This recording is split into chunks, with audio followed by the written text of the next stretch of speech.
died on a Roman cross. Right here, they would have nailed one wrist. On the other side, they would have nailed the other wrist. His head would have been somewhere in this area with a crown of thorns.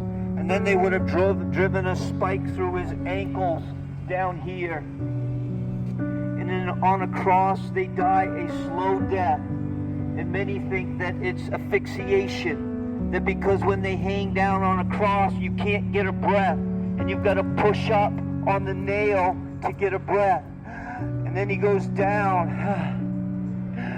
Can you see Christ on the cross, writhing?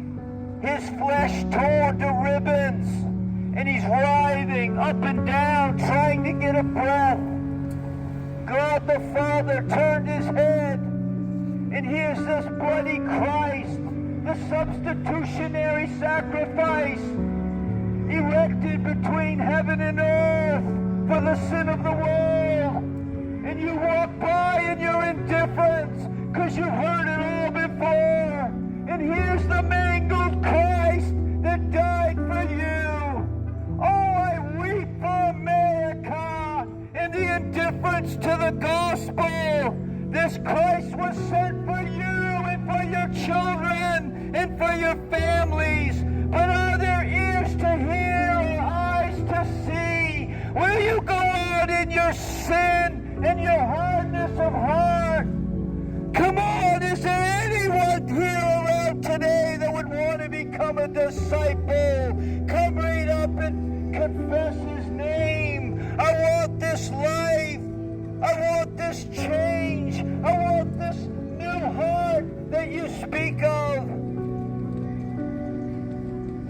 Oh, we're getting tired of preaching to people that don't care about the gospel.